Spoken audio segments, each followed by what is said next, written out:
Welcome to the Convos Cultural Update. Thank you so very much for joining us, everybody. Today, I've got another great interview update for you. I had the recent opportunity to catch up with five-time Grammy-nominated musician, educator, and thought leader, Mr. Stefon Harris. You may remember our most recent presentation of Stefon with his fusion band, Blackout. They were at Purdue as the Friday night performer before the Purdue Jazz Festival in January of 2019. And Stefon actually graced our season brochure cover that year. He's widely known as one of the most respected jazz vibraphonists and band leaders in the world, and has shared stages and studios with an amazing and eclectic mix of players, including Max Roach, Cassandra Wilson, Joe Henderson, Kurt Elling, Ry Cooder, Charlie Hunter, and the list goes on. However, he is also an extremely passionate educator. He served on the jazz faculty at New York University for 10 years, was a visiting professor at Rutgers University, and is currently the Associate Dean and Director of Jazz Arts at the Manhattan School of Music, where he also received his bachelor's in classical music and his master's of music in jazz performance. Stefon has also led curriculum development at the Brubeck Institute and serves as the Artistic Director of Jazz Education at the New Jersey Performing Arts Center. On top of his amazing performance and arts education work, Stefon has also become an accomplished corporate speaker, where he uses the examples and theory of improvisation on the jazz bandstand to help companies get comfortable with the unknown and solving business problems with management, all the while working to provide solutions that are rooted in empathy. Empathy is a common theme in his creative beliefs, which we'll discuss at length in the interview. I recently caught up with Stefon while he was home at New Jersey, so let's check out that interview. Ladies and gentlemen, Mr. Stefon Harris, so great to have you here with us on the Convos Cultural Update today. Thanks for being with us today. Oh, it's my pleasure. Looking forward to an interesting conversation. Lots of interesting things happening in the world for sure. Oh, that is for sure. I understand we're catching you at home today. Hopefully through all of the unprecedented craziness in the world, you've been staying well and healthy and keeping busy. Yes, definitely healthy, which is first and foremost. So I'm an improviser, and I've learned many great lessons from being a student of this art form, and one of which is that the world is constantly in a state of chaos, right? And so having that beginner's mindset where you're always open and willing to adapt to whatever's happening around you becomes increasingly valuable during times like this. So for me, I'm always able to see the positive. I accept what changes need to happen. I'm always focused on what's coming next. That's it's a great perspective to have all the time. Right now, obviously, vital to have a perspective like that. So, as a reminder to our Purdue audiences, there's been twice over the years that you've graced the Purdue stages. Back in November of 2007, you were with us when you were touring behind the African Tarantella Dances with Duke recording. Clearly, Duke Ellington, was really the beginning of jazz in an orchestral capacity, where it wasn't just about inserting a beat for the dance floor. And that was a real cultural shift, for jazz. We have conversations regularly with musicians and internally just about how much we love seeing, specifically in the world of jazz, musicians paying tribute and homage to those who laid the groundwork before them. So was there anything specifically special to you about Duke that stood out, that inspired that particular project? I know it was so many years ago, but. Well, I'll tell you, all the music that I like to produce is produced because there's some direct life experience that I've had, so that it's not just me reading a book about something or listening to an old record. When I was in college, I was a classical music major for undergrad. So I came in not knowing a whole lot about jazz. My mother's a Pentecostal minister, so I grew up in the Black church, so I knew about the culture and had experienced the culture. So I had some rhythm, some vibe about me. but I didn't know a lot about the music. So I would hang out with all the other jazz students and ask lots and lots of questions. And I remember first hearing about Duke Ellington and Miles Davis and all these iconic people. And a year or two into my studies, I got to play with Wynton Marsalis and the Jazz at Lincoln Center Orchestra. So I remember being in those orchestras, and we were playing, I think it was Duke Ellington's New Orleans Suite. And I used to sit on the floor in the middle of the trombone section and just absorb all of this incredible nuance, all of these intricate parts, these individual voices that somehow managed to converge into one large piece of beauty. So there's a visceral experience that I went through I must have been 20 years old, if not younger at that time, that was ingrained in me, that really changed my perspective on what was possible. So on an artistic level, it actually started from the experience of being with Wynton Marsalis and really being in the middle of it. But then I tell you, all the music that I produce is usually produced because of something that's happening in the world at that moment, or something that's on my heart. And at that time, I think it was really about remaining confident and being brave enough to redefine who I am, like to not try to go by what I had been doing before in my life. That didn't matter. And one of the things I love most about Duke Ellington is his audacity. And it's why he's one of my heroes. Here's someone who walked this earth during a time of great trials, great tribulations, racism, segregation, but he managed to live a life with such integrity. He managed to deliver such beautiful art with such grace and compassion, and he had the audacity to stand as beautiful as he was and deliver his authentic self. And for me, at that moment in my life, I really needed heroes like that to look up to understand that I needed to rise to the occasion for myself as well.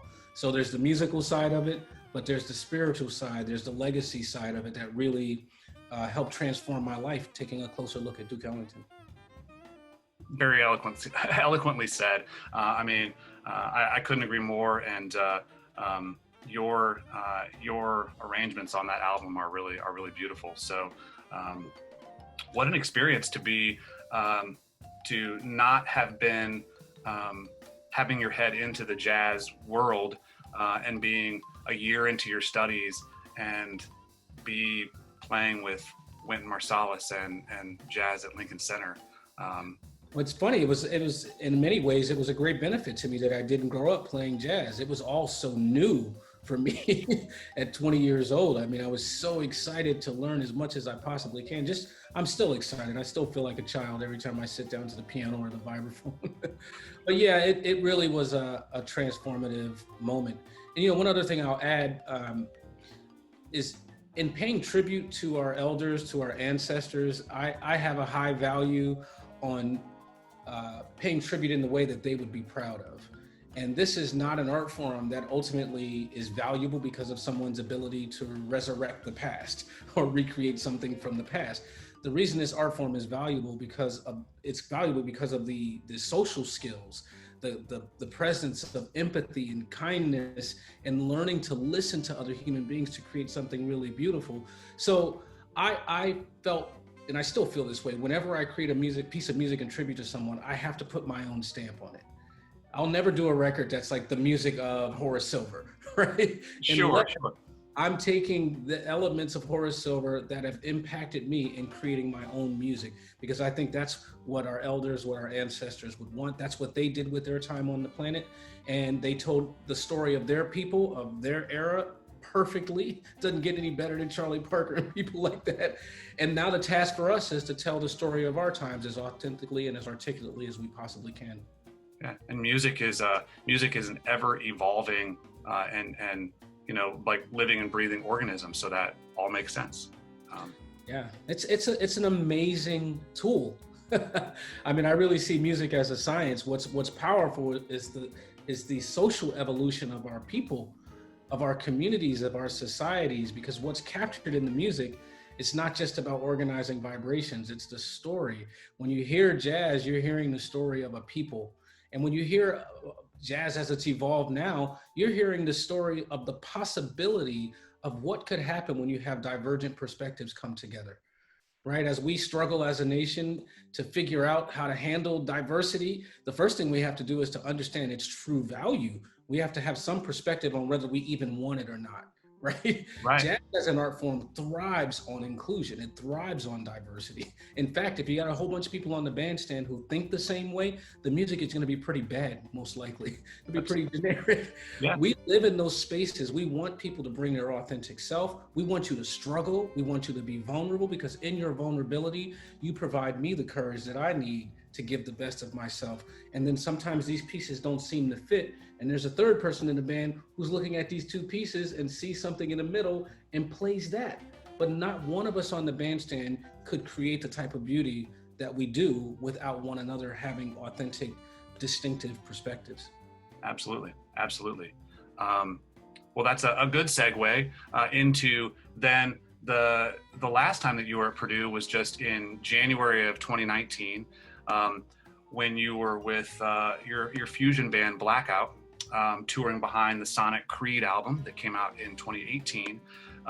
Now, your first album with Blackout came out in 2004, and then obviously you've recorded and toured with them for a number of years, and then had some other projects scattered throughout that time, like the African Taratella Project and the 90 Miles Project with David Sanchez and Christian Scott, and then have Blackout back together in 18. So can you tell me a little bit about, the thought process behind Blackout, and what keeps that project, relevant and in your heart and going for you? So the first Blackout album is called Evolution, and it was indeed an evolution for us. Up until that point, we have been creating music. It's like, what sounds good, what's creative, what's interesting. But then we got to a space where we started to discuss, Terrion and I, the drummer Terrion Gully, started to discuss the idea that what's most valuable is not creativity. Ultimately, what the world needs is authenticity. They need us as artists to shine a light on who we are as a people, so that other people can feel comfortable seeing us in our full beauty and with our flaws. So we talked about the idea of evolution. We chose the name Blackout because we said we want to completely black out any definition of who we are. We're going to move forward, and as our people change, so too must our music. So it started with that kind of energy. And then Terrion and I talked about who are the other people who have this same cultural foundation, but also come from different parts of the world, will bring something unique to the table. So we found Casey Benjamin, we found Mark Carey, Ben Williams. We put all these incredible musicians together and allowed them to bring their own unique cultural perspective to the table. So for me, Blackout, that's my family. Now, in order for me to grow, in order for all of us to grow, I think it's important for us to have space. So we come together, we bring all of our influences, we build an album, we produce it, then we go our separate ways. Everyone in the band is a leader. They create on their own. I'm doing something different. By the time we come back together, we're coming back with a whole new bag of tricks, and it remains fresh. So for me, I can see for the next 50 years, I'll continue to make Blackout records in addition to other projects. But that's what that collection of human beings, that concept is what feels like the most authentic platform for me to sing my truth. Sure. As a follow-up and another thought to that, and referencing back to some of the things that you said earlier, obviously there are some very trying socio-political, social justice issues that our country is trying to face and deal with at the moment, understandably, and recognizing what you said earlier about music, kind of being a reflection of what's happening in the world, what each individual person that's on the bandstand might be dealing with. How do you feel that the events of today, might potentially influence, future Blackout projects? Well, it's in many ways it goes in both directions, right? On the one hand, artists can take in information and capture it and articulate it in organized sound. But on the other hand, there's the cultural element of what we do that can actually lead and push a message of empathy and synergy out into the world. So one of the things that we've started to do in the past decade as a band is we've been giving corporate leadership training sessions, utilizing the idea of how we empower one another in jazz. we're able to get on the bandstand in front of corporate leaders, non-musicians, right? And we're able to demonstrate the effects of different types of management techniques.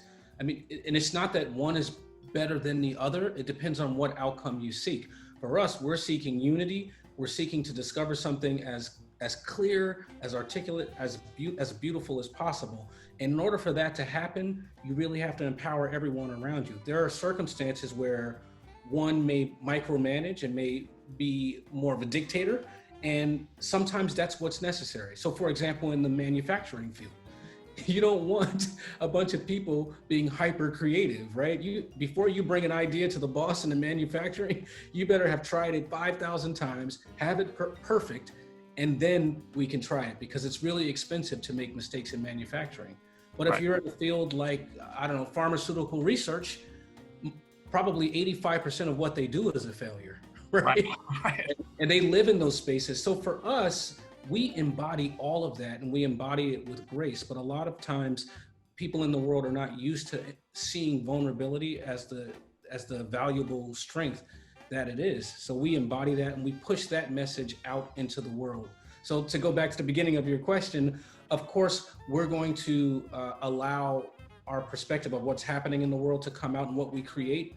But I also hope that we continue to push the message that is deeply embedded in the DNA of this art form out into the world. Because I think the first thing that we need above all is empathy. We need to learn to quiet our egos and to listen objectively before we push any solutions and before we even look for a solution.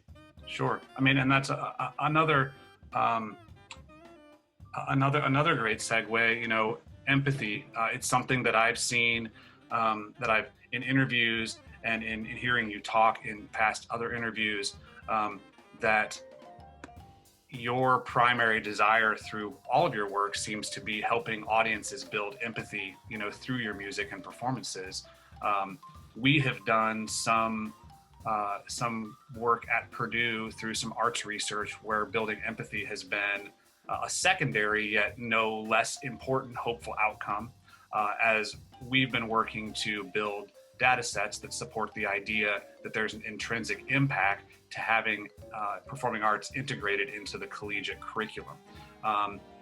Scholars certainly recognize, and employers as well, that having empathy for others can broaden the experience and understanding that students have, and develop them into better human beings for the lives they have post-college. You know, how do you feel like your music helps take the audience and listener down a path towards empathy for understanding others' experiences? Well, I'd start by saying I'm absolutely dedicated to empathy. In fact, I have pages and pages of notes, and one of the most important statements that I have is that I'm dedicated to the proliferation of empathy through the arts. So when you ask a question about how my music specifically helps people come to that, I actually think it's our actions. It's when you see 5 people come together, and this is a live experience. It's captured on recordings, but it's very different when you see it live. Mm-hmm. When you see us struggle together, when you see the smiles, when you see the frustration, you feel the anxiety, but you're witnessing a team of people who love, trust, and respect one another. So I think sometimes it's bigger than the sound itself, although the organization of the vibrations that are captured in recordings certainly embody a lot of those processes as well. But I think there's just something about being willing to be vulnerable, being honest, and being brave in front of other human beings that opens that up in their hearts. For me, music is just one thing. Music is just a tool for me, right? I often say I'm not a musician. I happen to have a gift which manifests itself well in music. But if I'm not playing music, there are lots of other things that I'm going to do, right? So I love being an educator. And one of the primary lessons that I teach as an educator is empathy. Mm-hmm. I happen to teach it through music, but every methodology that I've developed starts from a space of trying to help people to be able to perceive the world of sound better. Not what you can do.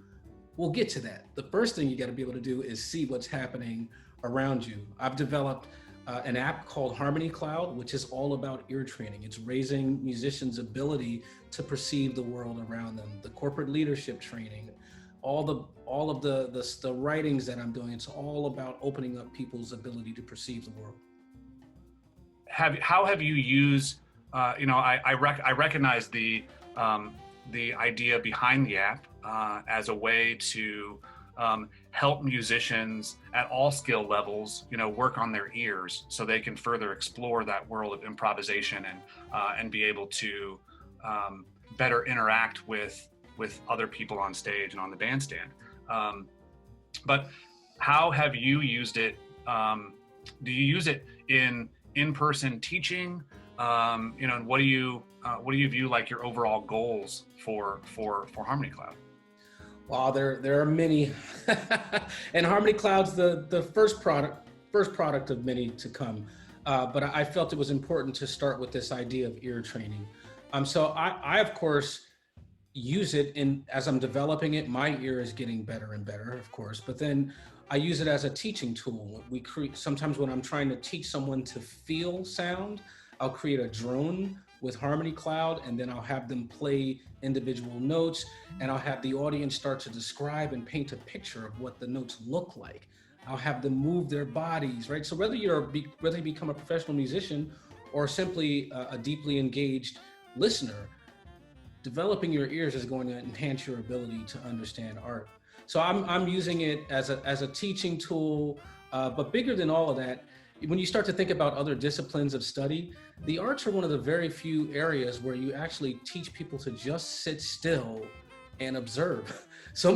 And that's such a valuable skill, not just about, like I said, it's not about what you can do, but if you've developed your ability to perceive, it's actually going to make you more creative in whatever it is that you're doing. Mm-hmm. I often tell people that I don't think I really create anything. I'm just a very astute observer. I sit down and I play a note, and for some reason, I say, no, that's not it. I don't know why. I try another note against it and say, oh, that's right. It feels right. I can sense it. And then sometimes if you're paying close attention, these two notes are begging for a certain type of chord to go with them. It's not that I'm creating it. I'm paying attention to what's in front of me. So I constantly work on that specific skill set. And I found that certainly has made me a better father. It's made me a better husband, a better friend, a better teacher, a better man. So I walk into situations and my first instinct is always to pay close attention to who I'm talking to the dynamics of the relationship. Because once I can see that, then I have a much better idea of the impact that my choices are going to have. I need to pay more attention to the Harmony Cloud app so I can become a better father and a better husband and a better man. I'll tell you, the Harmony, the one that's out now, it's all triads right now, and you can put in any chord, any triad, and any key, and it's going to improvise. And it's not random. It actually improvises following a lot of the principles of box voicings and voice leading. It took many, many years, but there's a big update I'm working on now. I'm hoping to have out by January that will have all the chords, 13 sharp 11s and all that kind of stuff. This thing can improvise like gospel music harmony or whatever it is that you're looking to do. So I look at it as a really powerful utility. It's not going to give you lessons. It's like the metronome, basically. I mean, everyone has a metronome, but when you think about the three core elements of music being melody, harmony, and rhythm, of course there are others. When you want to focus on your rhythm, you get a metronome. When you want to focus on harmony, there hasn't really been a tool like a metronome. So that was the impetus behind developing Harmony Cloud, to really create a utility that would be universal and can be used in a myriad of ways in the hands of teachers all over the world. Interesting, very interesting. I also wanted to make sure here to congratulate you on the Apollo New Works Commission that I saw you were recently awarded. For our viewers, the Apollo New Works Commission is an initiative that's focused on the creation of a diverse 21st century American performing arts canon. And there's really some amazing artists leading other initiative projects around you through that. Folks who our audience might know, like Camille Brown, and Ballet Hispanico and Bandaloop, and Harmony Cloud plays a role in your part in that commission, if I'm correct. And could you share a little bit about what your project inside the initiative is exploring? Absolutely. So when I'm thinking about creating a new piece of music, it has to be something that I'm inspired to do. And what I'm most fascinated with right now is understanding. And I'm paying close attention to this idea of the future of work, the effect that artificial intelligence is going to have on our society. Right? So there's one thing in particular that I'll preface the commission answer with.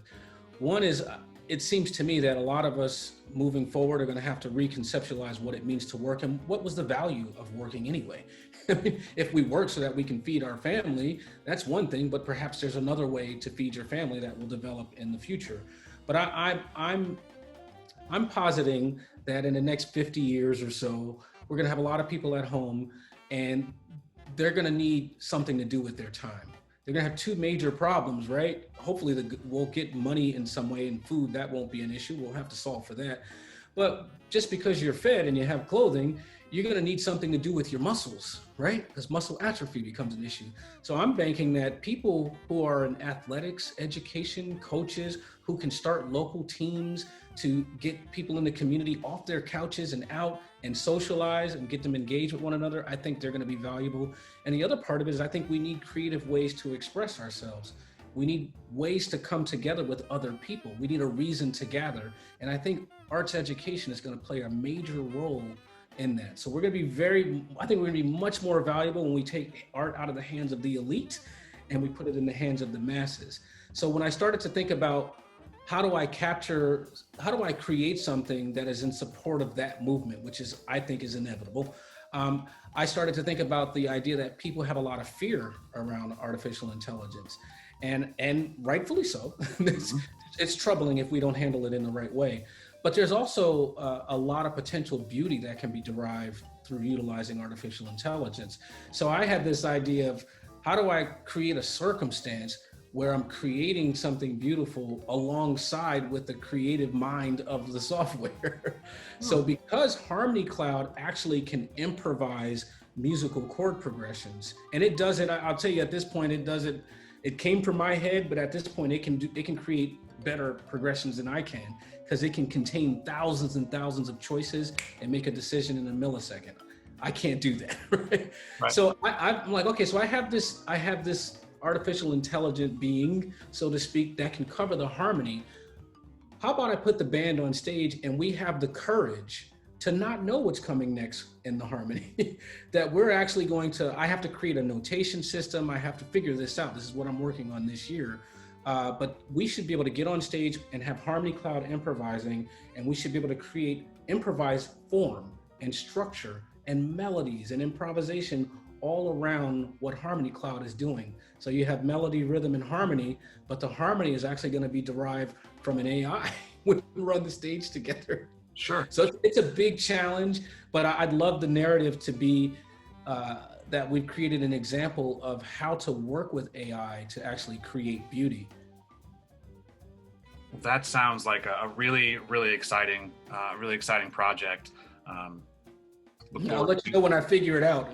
Yeah, I was gonna say, looking forward to seeing that develop and come to fruition. So, well, Stefon, I really appreciate you taking a couple minutes to sit down and chat with us today. It provided a little bit of joy to my day to chat with you. And again, from everybody here at Purdue to you, we wish you all the best. Oh, I appreciate it. You know, if I could leave you with one word of encouragement, for all those artists, musicians, dancers out there who are struggling during a period like this, I just want to remind our community that what it is that we do is incredibly valuable. What happened in the world didn't mute society's desire for beauty, desire for engagement, for community, for empathy. That still exists. What happened is our platform got challenged. So all those artists out there, we got to make it through this storm, and we got to pivot to what's coming next. And remember that we are actually incredibly valuable. Our platform has been challenged right now. So we got to be innovators, do what we can to bring back those platforms from the past that are sustainable, but more importantly, keep an eye on what's coming next. Be the dreamer, be imaginative, find multiple ways to monetize your talents and get that message out there, because people still need it. Absolutely. Wise words. Greatly appreciate it, Stefon. Again, thank you so very much for joining us today. All right, my brother. Be well. Be well.